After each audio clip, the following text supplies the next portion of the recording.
Show में साथ देने का शुक्रिया। आलमी मंजरनामा भी दिलचस्पी का हामिल है। अगर हम शाम के हालात देखें वो अपनी जगह पर बहुत अहम है और सेठी साहब से आने वाले प्रोग्राम्स में उस पर भी तबसरा जानेंगे।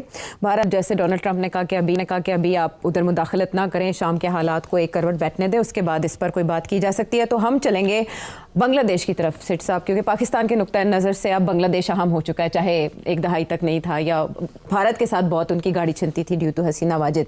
लेकिन ये क्या हुआ कि हसीना वाजिद की बेदखली के साथ ही इतनी मुखालिफत के कोर्ट में दरखास्त चली जाती है बांग्लादेश के कि इंडियन चैनल्स भी ना दिखाए जाएं? क्या मसला हुआ? देखिए, इंडिया शुरू में जब आज़ादी हुई बांग्लादेश की तो बड़ा Bangladesh was very pro India. India का बड़ा असर रसूख भी था वहाँ। तो ये 3-4 साल ऐसे ही चला, मगर पानी के मसले के ऊपर टेंशन्स क्रिएट हो गई between India and Bangladesh, because Bangladesh के जो दरिया आते थे इंडिया के से बांग्लादेश के अंदर, वहाँ उन्होंने ऊपर डैम्स बनाने शुरू कर दिए एंड सो ऑन। तो उसके ऊपर टेंशन शुरू हो गई थी। पानी के ऊपर हमेशा टेंशन होती है, अपर राइपेरियन लोअर राइपेरियन, हमारे यहाँ और इंडिया का भी यही मसला। तो इंडिया तंग करता था। तो अब शेख मुजीब के ज़माने में ये हुआ, शुरू हो गया थी गड़बड़, और शेख ने भी पोजीशन लेनी शुरू कर दी थी। फिर शेख असैसिनेट हो गया, तो इंडिया बांग्लादेश रिलेशंस जो हैं वो ख़राब नहीं हुए मगर बेहतर भी नहीं हुए, तो रुक गए किस्म के। फिर खालिदा ज़िया जब प्राइम मिनिस्टर बनी तो she was inclined to be pro Pakistan, और वो ज़माना है जबकि हिंदुस्तान की तरफ से इल्ज़ाम भी लग रहे थे कि बांग्लादेश से के बॉर्डर से कुछ लोग क्रॉस ओवर कर रहे थे जिनका तल्लुक़ मुंबई के जो गैंग्स थे, जिसमें दाऊद इब्राहिम साहब का भी नाम आता था। तो मतलब है कि ये इल्ज़ाम लगने शुरू हो गए कि ये कि ये रास्ता इस्तेमाल किया जा रहा है इन्फिल्ट्रेशन के लिए। तो तल्लुकात पाकिस्तान तो इंडिया के तो हमेशा ही ख़राब थे, मगर खालिदा ज़िया के ज़माने में भी थोड़ी गड़बड़ हो गई, because we were supporting her, because she was supporting helping us. मगर जब उनकी फारग किया उनको, तो हसीना आ गई, तो Hasina was very pro India like her father originally.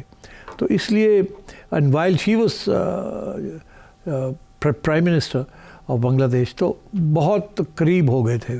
इसीलिए जब वो एग्ज़ाइल में भी गई है तो सबसे पहले इंडिया गई है।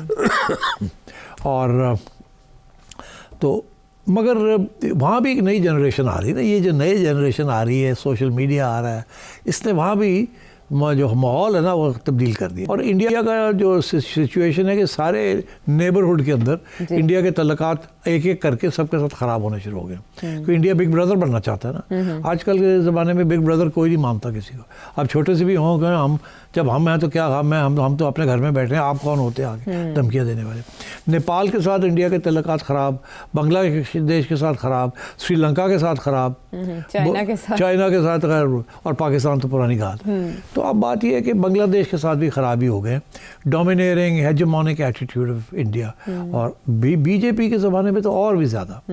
बट डोंट फॉरगेट, बांग्लादेश की 10% of the Bangladesh population is Hindu. तो इंडिया फील्स कि they have a right to intervene in some level or the other. But for the same reason, अब वो minority है with a government that is anti-India and pro-Pakistan, तो वो ज़ाहिर है वो Hindus feel the pressure। तो इसकी वजह से अब जो लेटेस्ट जो पोजीशन हुई है वो यही हुई है कि पहले तो उनको गुस्सा था कि हसीना चलेगी इंडिया, और दूसरी चीज़ ये कि अब ये एक स्वामी है या मोहन समझें आप, हिंदू, उसको गिरफ्तार कर लिया है, वो गड़बड़ कर रहे थे। और तो इन रिटर्न अगरतला का जो शहर है जो इंडिया और बांग्लादेश के बॉर्डर पे है, वहाँ जो बांग्लादेश की जो कॉन्सुलेट है उसके ऊपर अटैक किए लोगों ने, और बांग्लादेश समझता है कि इंडियंस ने प्रोवोक किया, उकसाया कि करो। वो बड़े नाराज़ हो गए, इसलिए फिर वहाँ भी अब स्ट्राइक्स होनी शुरू हो गई हैं हिंदुओं के ख़िलाफ़। तो एक किस्म का कम्युनल एटमॉस्फेयर बनना शुरू हो गया है, anti India and anti Hindu. ज़ाहिर है पाकिस्तान इज़ डिलाइटेड कि finally after all these years ये वही बांग्लादेश है जो हसीना के ज़माने में बड़ी कोशिश की पाकिस्तान ने कि आप live and let live, forget about the past. वो इंसिस्ट करते थे कि आके पब्लिकली अपोलोजाइज करें। जनरल मुशर्रफ भी गए थे, मगर उन्होंने कहा मैं आई एम सॉरी, मगर पब्लिक अपॉलोजी देना जो है ना इट्स नॉट राइट, छोड़ देना अब इस चीज़ को। हम प्राइवेटली तो मान रहे हैं, और वैसे भी जिस हद तक हम कर सकते हैं हमने कर लिया है, बट आई कांट। तो वो डटे हुए थे। तो आई थिंक अब तल्लुकात बेहतर होने शुरू हुए, and India obviously is very upset, and तो वो India will try and create trouble, जैसे उन्होंने पाकिस्तान में ट्रबल क्रिएट की हुई है। तो उधर भी वो करेंगे, आप डिस्टेबलाइज करेंगे। It's a big country, it can. तो इसकी वजह से ये टेंशन शुरू हो गई है। तो इंडिया का डॉक्टर यूनुस पर एतराज़ क्यों? उन्हें क्यों रजीम चेंज की प्रोडक्ट कह रहे हैं वो? He is running a government that is not pro India. तो इंडिया को तो इतराज़ होगा ना। उन्होंने तो कोई ना कोई तो लेग लेना है ना, कोई इशू तो बनाना है ना कि जी आपने हमारी प्रो गवर्नमेंट जो थी, प्रो इंडिया गवर्नमेंट, उसको निकाल दिया है और आपने एक प्रो पाकिस्तान गवर्नमेंट ले आए हैं, तो उसकी लेजिटिमेसी को तो चैलेंज करेंगे ना। That's expected. तो इस सारी सिचुएशन में पाकिस्तान का किरदार क्या हो सकता है? पाकिस्तान तो बड़ा खुश है।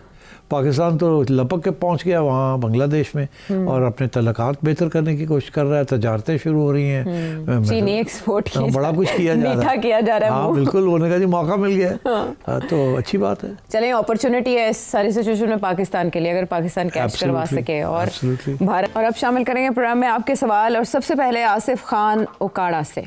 जिस तरह से बुशरा बीबी ने पंजाब को कंट्रोल किया हुआ था 4 साल के लिए, उस्मान बुज़दार के ज़रिए करप्शन जिस तरह से हो रही थी, क्या ये KPK में भी बुशरा बीबी एक्टिव हो सकती हैं, या इन चीज़ के इम्कानात हैं कि वो वहाँ पे इस तरह से हुकूमत बना के दोबारा वही काम शुरू करें जो उन्होंने 4 साल पंजाब में किया और पंजाब का बेड़ा गर्क हुआ जिसकी वजह से? इसके इम्कानात हैं, आप बता सकते हैं कोई? देखिए, वहाँ तो गंडापुर साहब बैठे हैं ना, तो गवर्नमेंट तो उन्हीं की है। तो गंडापुर साहब को भी तो इमरान खान ने नॉमिनेट किया है। तो मेरा नहीं ख्याल बुशरा बीबी वहाँ वो कर सकेगी जो उन्होंने पंजाब में किया है। गंडापुर साहब जो वहाँ होगा वो गंडापुर साहब ही करेंगे, वो आपको बांट नहीं होनी। I think Gandapur will not let Bushra Bibi run the KP province. ठीक है, ये है मुख्तसर जवाब। और अब शहरियार सखर से क्या वजह है कि इमरान खान का जो नैरेटिव है वो बहुत बिक रहा है पाकिस्तान के अंदर? किसी भी न्यूज़ चैनल की आप हेडलाइन देख लें, उसके अंदर इमरान खान और PTI का जो है नैरेटिव जो है वो सर्कुलेट कर रहा होता है। एक एक चीज़ इमरान खान जो है वो जेल से कंट्रोल कर रहा है। इससे पहले हमने ऐसा शायद नहीं देखा कि जिस तरीके से भुट्टो साहब को अदालत के जरिए कत्ल किया गया, नवाज शरीफ को निकाला गया, बेनज़ीर को जिस तरीके से मारा गया। तो ये सारी चीज़ें पाकिस्तान की तारीख के अंदर हुई। लेकिन इस दफ़ा हम देख रहे हैं कि मुसलसल 3 साल से इमरान खान चल रहा है। लोग तंग आ चुके हैं। ये जो नेशनल मीडिया के अंदर है, सोशल मीडिया के अंदर है, इतनी पोलराइजेशन। क्या एस्टेब्लिशमेंट ने जानबूझकर या हुकूमत ने ये विंडो खोली हुई है, या फिर ये स्पेस दिया हुआ है इमरान खान को कि वो जेल से जो है वो सारी चीजें कंट्रोल करे? वो उसके ट्वीट भी होते हैं, सब कुछ हो रहा है। तो उसकी क्या वजह है? यानी कहाँ कमी है जहाँ पर इमरान खान की सियासत आज भी जिंदा है? एस्टेब्लिशमेंट पहले से ज्यादा ताकतवर है शायद, लेकिन वो इमरान खान को कंट्रोल नहीं कर सकते। या फिर इनकी नाकामी है, या फिर ये जानबूझकर इन्होंने एक विंडो खोली हुई ताकि लोग इमरान खान से उकता जाएं, तंग आ जाएं। नहीं, ये आखिरी वाली बात तो बिल्कुल नहीं है कि जी लोग विंडो खोली हुई है ताकि लोग इमरान खान से तंग आ जाएं। मगर पहली 2 बातों में कुछ वज़न है, मैं एक्सप्लेन करता हूँ। देखिए, इसको कहते हैं प्रोजेक्ट इमरान खान। प्रोजेक्ट इमरान खान कोई 2010-11 में शुरू हुआ। इसके अंदर इस्टेब्लिशमेंट, उस वक़्त की इस्टेब्लिशमेंट का बहुत बड़ा रोल था। उनका ये प्रोजेक्ट था कि अब बहुत हो गया है, नवाज़ बेनज़ीर इनको फ़ारग किया जाए और एक ऐसा प्रोजेक्ट लॉन्च करते हैं जो उसके बिल्कुल बरखुरदार हो, जिसको सियासत ना आती हो और वो हर बात हमारी माने और उसके ज़रिए हम चलाएं। और वो एक नया कैंडिडेट होना चाहिए जो उसके थोड़े बहुत लोग हीरो वर्शिप भी करते हों। तो ये चुन के एक प्रोजेक्ट इमरान खान बना शुरू में, और कोशिश की गई कि उसकी पार्टी जो है वो जल्दी से ऑर्गेनाइज़ हो जाए। आपको याद होगा लाहौर में लॉन्च किया था ये प्रोजेक्ट। और पहले ये कोशिश की गई कि इनको मुशर्रफ के साथ मिला दिया जाए और उनको कहा जाए एक ही पार्टी बना लें आप। मगर Imran Khan was not ready to work under Musharraf और Musharraf was not ready to work under Imran. So ये प्रोजेक्ट पहला मरहला जो था वो कामयाब नहीं हुआ। फिर इन्होंने इमरान को कहा अपनी पार्टी जल्दी से ऑर्गेनाइज़ करो, इलेक्शंस करवाओ और जल्दी से ऑर्गेनाइज़ करो, और 2013 के इलेक्शन आ रहे हैं, तुमने जीतने हो। मगर खान साहब नहीं कर पाए। आपको याद होगा इनकी इलेक्शन कमीशन के अंदर भी फूट पड़ गई थी और इलेक्शन भी इन्होंने गलत करवाए, जिसकी वजह से वो चैलेंज हो गए। और इनके चीफ इलेक्शन कमिश्नर और एक जज साहब थे, वो दोनों ही उन्होंने इनकार कर दिया। उन्होंने कहा जी गड़बड़ हो रही है यहाँ, तो ठीक नहीं हुआ। तो वो अपनी पार्टी भी ऑर्गेनाइज़ नहीं कर सके। विद द रिज़ल्ट जब इलेक्शन सर पे चढ़ गई 2013 की, तो वो कोई ख़ास कामयाब नहीं हो सके उसमें। उसमें वही पीपल्स पार्टी और नून लीग जो थे वो फ्रंट रनर्स थे। तो उसके बाद 1 साल गुजर गया तो इन्होंने कहा कि अब तैयारी करो, अब नवाज शरीफ को हमने निकालना है और इमरान खान को अब फुल सपोर्ट करके लेके आना है अब। और इसीलिए वो प्रोजेक्ट इमरान खान को फिर जैसे कहते हैं टीका लगाया, और वो प्रोजेक्ट इमरान खान शुरू हुआ कि जी 2013 की इलेक्शन जो थी वो रिग्ड थी। शुरू ही बात 4 सीटों से पहुंच गई 35 पंचर पे, और उसके बाद खान साहब ने धरने शुरू कर दिए और वो पूरी इस्टेब्लिशमेंट के सपोर्ट के साथ वो इस्लामाबाद पहुंच गए। और फिर आपको पता ही है उन्होंने पूरी कोशिश की 2 साल फ्रॉम द 2014 टू 2016, जिसमें रहील शरीफ साहब का ज़माना था, एक चीफ़ गया था, दूसरा चीफ़ आया था, तसलसल चल रहा था, मगर ना रहील शरीफ कामयाब हो सके ना इमरान खान कामयाब हो सका। यहाँ तक कि इन्हें मौलाना ताहिरुल कादरी को भी इंपोर्ट कर लिया था कनाडा से, और लॉन्ग मार्चेस भी किए, मगर फिर भी गवर्नमेंट तकड़ी रही, गवर्नमेंट नहीं गिरी।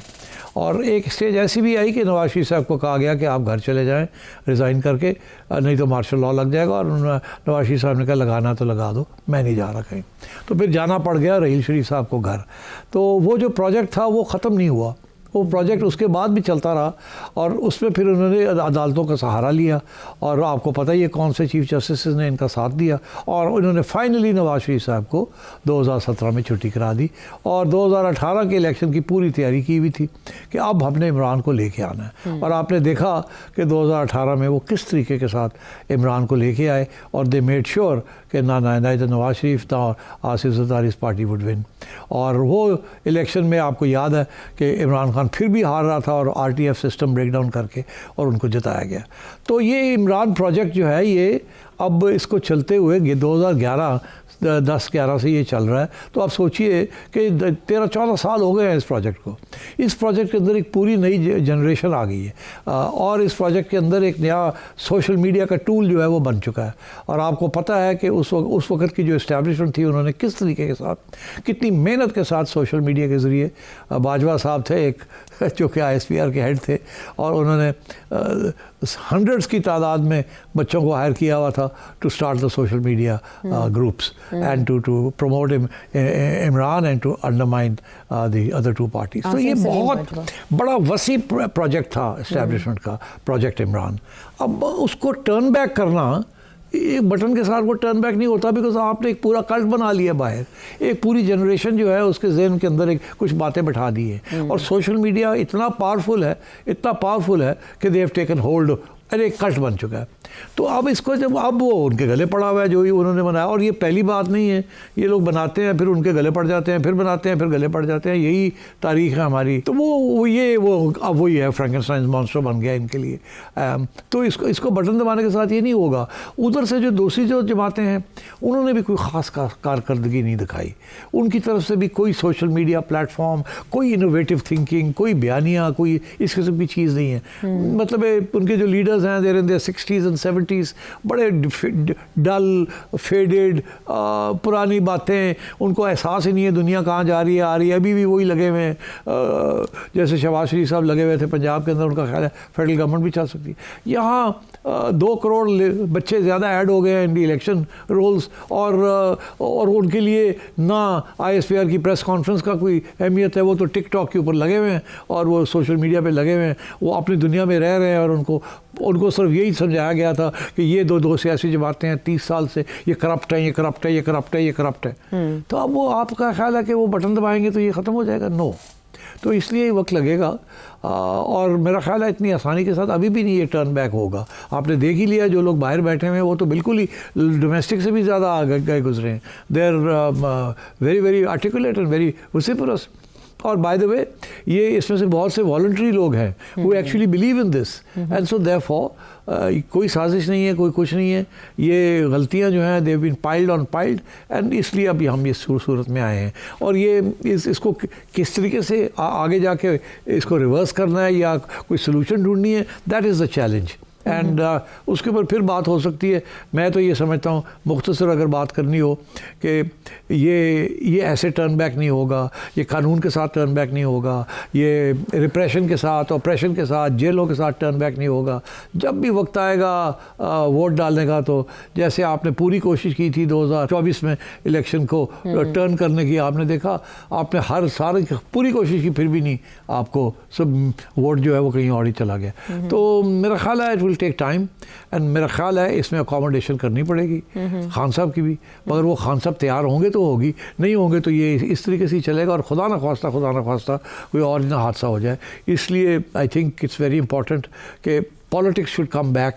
ये जो आइडियोलॉजिकल पॉलिटिक्स चल रही है यहाँ, this is dangerous for Khan साहब, for PTI, for Pakistan and for the establishment. यानी इमरान खान साहब के लिए भी डेंजरस है। लेकिन एक हिस्सा जो शहरियार रहमान साहब के सवाल का है वो ये कि इससे पहले कभी ऐसा नहीं हुआ कि एक एक चीज़ जेल से कंट्रोल हो। सेठी साहब ये कैसे? अच्छा, ये बात ये है जी कि मैं नहीं समझता कि जेल से कंट्रोल हो रही है। पहले शायद हो रही होगी, अब तो नहीं हो रही। मगर ये है कि अब तो ये कह रहे हैं कि पाकिस्तान से भी कंट्रोल नहीं हो रही। ये तो लोग बैठे हुए हैं बाहर, वही खुद पॉलिसीज़ बना के चला रहे हैं। यहाँ तक कि अब हमें ये कहा जा रहा है कि खुद PTI के जो लीडर्स हैं वो बड़े शर्मिंदा हैं कि जो बाहर बैठे हुए हैं PTI के सोशल मीडिया एक्टिविस्ट, वो आर्मी चीफ को डायरेक्टली अटैक कर रहे हैं और ये कह रहे हैं मत करो, हमारे लिए स्पेस छोड़ो, हमने बात करनी है, आगे रास्ते खोलने हैं। और वो लगे हुए हैं, वो कहते हैं नहीं खोलने देंगे। वो ज़्यादा इनकलाबी हो गए हैं from those on the ground over here. तो इस किस्म की सिचुएशन चल रही है, इट विल टेक टाइम। मैं ये समझता हूँ ये उस वक्त तक मामला जो है संभलेगा नहीं जब तक इमरान खान बाहर नहीं आएंगे। अब बात यह है कि वो बाहर आए, किन टर्म्स के ऊपर बाहर आए, क्या आगे अंडरस्टैंडिंग हो, किस किस्म की इलेक्शन देनी है आपने, कब देनी है, इमरान खान को पावर मिलेगी नहीं मिलेगी, किन टर्म्स के ऊपर मिलेगी, क्या होगा। These are the issues that you have to discuss. But वो कह रहे हैं कि ये अगर आप मुहावरा की इजाज़त दें और माइंड ना करें PTI वाले, तो the genie is out of the bottle. Genie को बॉटल में नहीं डाला जा सकता, अब जीनी के साथ नेगोशिएशन ही करनी पड़ेगी। जिन बोतल से बाहर आ चुका है उसे वापस नहीं डाला जा सकता। लेकिन इमरान खान साहब को जेल से कैसे बाहर लाया जा सकता है, इसका रास्ता कोई ना कोई निकालना। 10 दिसंबर को बानी PTI को अडयाला जेल से KP जेल मुंतकिल करने की दरखास्त पर भी समाअत होने जा रही है।